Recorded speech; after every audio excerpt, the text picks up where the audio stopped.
High guys, म चाहिँ खाना बनाउन फेरि दिउँसोको खाना पाहुनाको र खानामा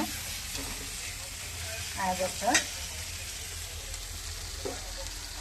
यहाँ छ यो गन्थे साग, लट्टे साग, तिते साग हुन्छ नि। यसमा तोरी, त्यहाँ कालो तोरी, लसुन, अदुवा, यो एउटा सब्जी छ। यहाँ पनिर बनाउनलाई आलु, टमाटर, यहाँ पनिर भाजेर रेडी गरिदिएको छु। र यहाँ मटर छ।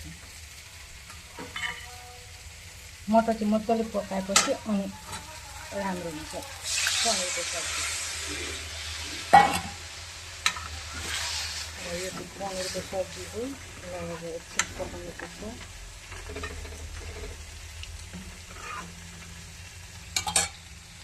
पनिरसँगै हालेर एकछिन पकाएर पनिर मसला हालिदिनुपर्छ फेरि माथिबाट।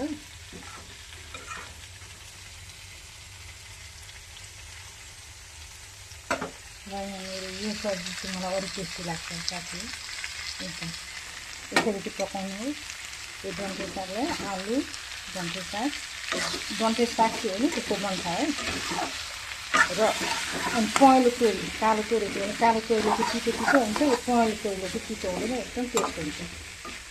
र लसुन, अदुवा, टमेटो, प्याज, खुर्सानी यो सबको पेस्ट बनाएर अलिकति जिरा पाउडर, त्यहाँबाट पहेँलो सर्छु। मेन पहेँलो सर्छु हुन्छ एकदम। यसरी खाँदा चाहिँ बहुत मजा लाग्छ। मैले पनि अगाडि चाहिँ जानेको थिइनँ, यहाँ छेउछाउमा बनाउनेहरू छ नि त उनीहरूसँग यो सिकेछु। त्यहाँबाट चाहिँ म पनि एकदम पग्ला हुन्छु खानाको लागि। यो पनिरको सब्जी अब एकछिन पाकोस्, ढाकिदिन्छु। यहाँ भात रेडी छ र दाल बोइल गरेको छु। अनि अब सलाद बनाउँछु, प्याजको, टमाटर, काँक्राको। र खाने पाहुना छन् यता। हस्बेन्ड चाहिँ अब पूजासुजा गरेर भोक लाग्यो छिटो बनाऊ खाना भन्नुहुन्छ, 12 बज्न आँटो भन्दै हुन्छ। खाने पाहुना चाहिँ यहाँ सुत्नु भएछ है। बिहानै आएर म भात खान्छु है छोरी भन्छु।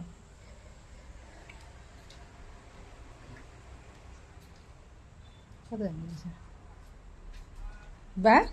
लु अब पाको भन्दा नि हुन्छ। हस् त, बाई बाई। टाइम